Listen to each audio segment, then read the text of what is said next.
Now you walk around with 50 in your trousers. Diamonds bullying on my chest, no fucking blouse.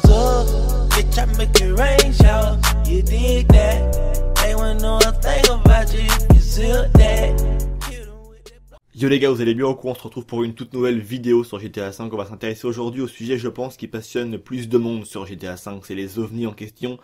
Tous ces fucking ovnis qui sont tous siglés quasiment FIB. Pourquoi ils sont là? Pourquoi Rockstar leur a attribué ce nom d'appartenance? C'est qu'il y a bien quelque chose. On va pas se leurrer vraiment, je savais déjà depuis longtemps, je vais dire qu'il y avait quelque chose en lien, comme c'est indiqué dans le jeu, avec le FIB et les ovnis. Mais pourquoi Rockstar a fait ça? À quoi Rockstar voulait faire une référence? À quoi Rockstar voulait plus ou moins attribuer une histoire dans le jeu? Et qu'est-ce qu'il voulait vraiment te faire comprendre? J'ai fait de nombreuses recherches par rapport à ça, j'ai donc assimilé directement les ovnis avec le FIB. J'ai fait de nombreuses heures de recherche. On va également parler du FIB présent dans le jeu avec les ovnis, et on va aussi parler de celui du Fort Zancudo, puisqu'il y a également quelque chose à dire et à confirmer par rapport à celui-ci. On est parti, bonne vidéo. On est parti pour cette petite vidéo aujourd'hui, on va vraiment essayer, je vais essayer plutôt, excusez-moi, d'être vraiment explicite au plus haut point pour vous aider vraiment à comprendre le pourquoi du comment c'est présent dans le jeu. Tout d'abord, on peut remarquer, comme vous le savez tous, c'est siglé FIB, ce qui veut dire qu'il y aurait a priori un lien d'appartenance, soit que les vaisseaux en question appartiennent au FIB, ou soit que le FIB est en lien étroit, pourquoi pas, avec ces fameux vaisseaux aliens.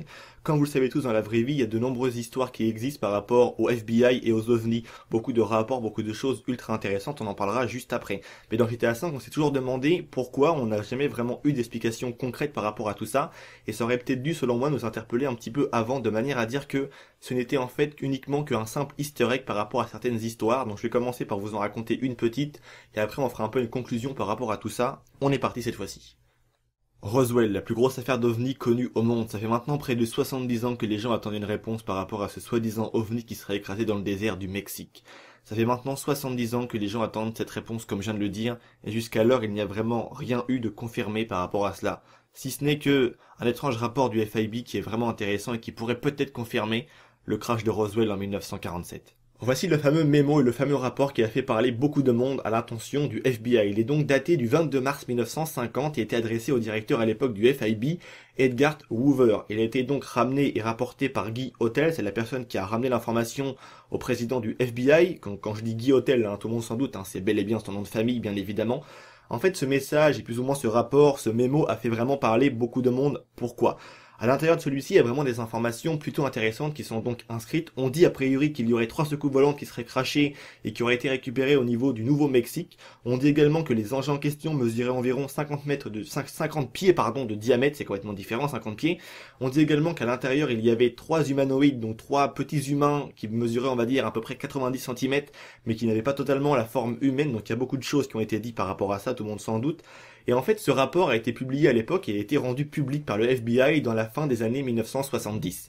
Donc en fait, quand les gens ont vu ce rapport, pour eux, c'était bel et bien la confirmation que le FBI disait clairement que Roswell avait existé, qu'il y avait eu des aliens récupérés de Roswell et également des ovnis.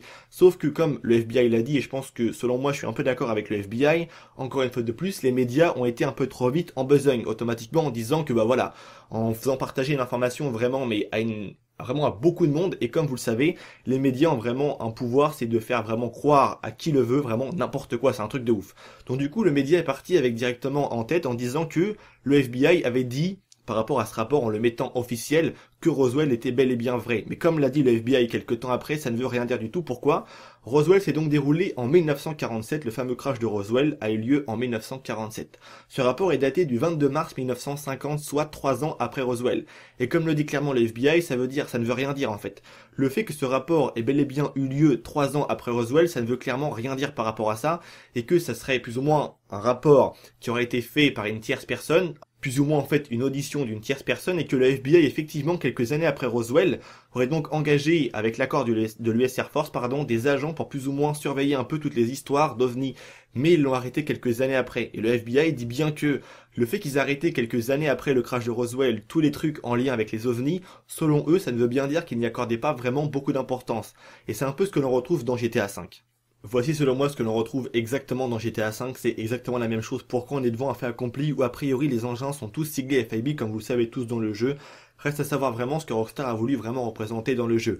Il est clair que c'est uniquement un easter egg. Pourquoi? Parce que comme vous le savez tous, c'est une question qu'on s'est toujours posée. Pourquoi ils sont tous siglés FIB? C'est une question qu'on a vraiment, mais aucune réponse dans le jeu. À aucun moment, t'as un petit message d'un mec dans un dialogue ou quoi qui va te dire que OVNI FIB, rien du tout. Tu n'as vraiment aucune information par rapport à ça. Et c'est la raison pour laquelle je pensais vraiment depuis longtemps que Rockstar avait uniquement fait référence à quelque chose, à une histoire, à quelque chose de populaire, quelque chose qui a vraiment intéressé du monde, qui a fait vraiment parler et qui a également fait parler surtout les complotistes. Parce que Rockstar s'intéresse beaucoup à ça et les théories du complot. Vous n'êtes pas vraiment sans savoir que c'est vraiment le fonds de commerce de Rockstar et ils en font vraiment, je vais dire, un atout vraiment fatal pour plus ou moins orienter vraiment les joueurs de différentes manières, de ceux qui vont y croire et de ceux qui ne vont pas y croire. Moi, je suis de ceux qui clairement ne croient pas vraiment en l'existence OVNI, surtout dans GTA V. Et je pense que Rockstar a voulu un petit peu faire véhiculer ce même message en représentant ainsi tous les engins en question avec inscrit dessus FIB. C'est clairement, selon moi, pour montrer un peu l'appartenance de toutes ces fameuses histoires auquel le FIB est lié, enfin le FBI pardon, est lié par rapport aux ovnis, et je pense que ça s'arrête clairement là. C'est juste uniquement un easter egg par rapport à toutes ces fameuses histoires d'ovnis qui sont présentes avec le FBI dans la vraie vie, et c'est exactement la même chose avec l'IAA dans GTA V, qui est la parodie de la CIA, donc ça j'en parlerai dans une prochaine vidéo, parce que vous verrez bien que par rapport à un autre engin est en lien directement avec l'IAA et la CIA dans la vraie vie, donc vous l'avez compris, c'est également une vraie histoire qui a vraiment existé. C'est pour ça que Rockstar ont uniquement fait ça dans GTA V, et c'est la raison pour laquelle on n'avait vraiment aucune explication, parce que c'était uniquement un petit easter egg par rapport à une vraie histoire qui a existé bien évidemment, et à Roswell. Vous le savez tous, cette histoire de Roswell est vraiment la plus populaire au monde, et c'est pour ça que Rockstar s'est vraiment inspiré de ça pour plus ou moins, entre guillemets, bâtir un peu leur propre mystère et ainsi diviser la communauté en plusieurs parties, ceux qui vont croire en ça, aux ovnis, et ceux qui ne vont pas y croire. Comme vous le savez tous, je viens de le dire dans toutes mes vidéos, j'y ai jamais cru parce que selon moi ça ne tenait vraiment pas du tout debout. Il y a vraiment eu beaucoup de versions par rapport à ces histoires d'OVNI et du FBI. C'est vraiment quelque chose qui est assez complexe à comprendre, tellement il y a eu de versions et de choses qui sont sorties par rapport à ça, mais moi, je reste convaincu uniquement d'une chose, et je pense que c'est un fait, déjà on peut le remarquer dans GTA V, si on n'a pas d'explication par rapport aux engins, enfin aux ovnis de GTA V marqués FIB dessus, c'est juste pour te montrer qu'effectivement c'est un easter egg par rapport à quelque chose. Et l'easter egg, je pense qu'il est là et qu'il est trouvé, qu'il est compris, c'est une référence par rapport à toutes les histoires d'ovnis en lien avec le FBI. Ça s'arrête là, je pense. Donc voilà, c'est tout pour cette vidéo, j'espère bien évidemment qu'elle vous aura plu, j'attends comme d'habitude votre avis dans l'espace commentaire, vous le savez tous que ça m'intéresse vraiment énormément, et on retrouve encore une fois de plus un petit lien avec la vidéo que je vous ai fait précédemment, qui était, je le rappelle encore une fois parce que certains n'ont pas compris, une reupload d'une de mes anciennes vidéos, une de théorie qui était la théorie du complot, que je trouve extrêmement intéressante par rapport à tout ce qui est présent dans le jeu, et personnellement je crois vraiment en cette théorie du complot, je suis vraiment quelqu'un qui en fait, j'ai pas tendance à croire quand c'est trop beau pour moi, j'y crois pas en fait, et je suis quelqu'un qui vraiment... J'ai vraiment appris, selon moi, à observer Rockstar, à voir comment il marchait, comment il fonctionnait. J'ai cru pendant longtemps à un mystère dans GTA San Andreas à l'époque. Et j'ai en fait compris que le mystère de Rockstar, effectivement, il y a un mystère dans le jeu, mais il est fait volontairement en fait. Toutes ces histoires qui sont présentes dans le jeu sont des histoires qui sont plus ou moins, toujours plus ou moins liées à la vraie vie. Et Rockstar, c'est les pros de l'easter egg et surtout les pros du mystère et de tout ce qui est intriguant. Effectivement, il y a un mystère dans GTA V, mais il est vraiment là, on doit vraiment ainsi, selon moi, le comprendre ainsi. Et même les récentes découvertes de Jameni m'ont aidé plus ou moins à comprendre certaines choses dont je vous ferai part dans certaines vidéos.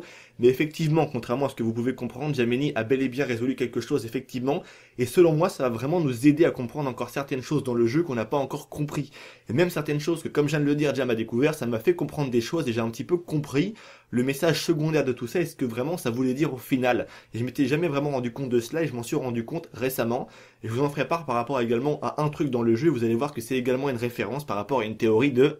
Je ne peux rien dire mais je vous en dirai plus très prochainement dans une nouvelle vidéo, vous inquiétez pas.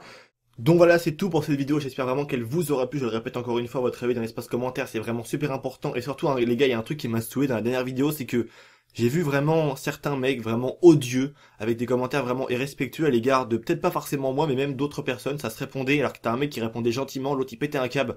Je ne veux pas ce genre de mec dans mon espace commentaire, il est clair que je serais vraiment intransigeant par rapport à ça, on n'est pas là pour se taper sur la gueule, on n'est pas là pour entre nous s'insulter, je ne vois même pas le but de faire une vidéo si c'est pour au final s'insulter de tous les noms, c'est un truc qui m'énerve, clairement ça me met vraiment hors de moi, et j'ai horreur de voir des commentaires de ce genre dans mon espace commentaire, et encore quand ça se titille gentiment, je m'en fous, ça reste à la limite rigolo, mais quand vraiment ça commence à sortir vraiment des grosses insultes, genre fils de mama, je vois même pas l'intérêt de dire ce genre de mots, donc il est clair que Si vous voulez vraiment être actif tout le temps sur ma chaîne, je vous conseille de ne jamais vraiment dire ce genre de commentaire. Tu peux faire un commentaire, vraiment, mais constructif, alors que tu n'es pas vraiment d'accord avec moi, il sera présent sur ma chaîne. Mais si tu fais un commentaire vraiment qui n'est pas, qui est constructif, mais qu'à l'intérieur tu places des insultes également, ton commentaire automatiquement, bam, il saute. Je ne veux pas ce genre de truc sur ma chaîne, j'espère que ça sera vraiment clair pour tout le monde. Et je sais que les abonnés qui sont là respectent ça depuis très longtemps, mais d'autres qui arrivent, ont un petit peu de mal à comprendre vraiment mon point de vue par rapport à ça. Et il est clair que je ne veux pas ça sur ma chaîne. C'est tout pour cette vidéo. Je vous dis à très bientôt pour une nouvelle vidéo. N'hésitez pas également à mettre un petit like et aussi à me suivre pourquoi pas sur les réseaux sociaux. C'est vraiment super important. Tous les liens se trouvent en description. Je vous dis à très bientôt pour une nouvelle vidéo. C'était Vince. Prenez soin de vous. C'est le plus important. Allez, peace les gens.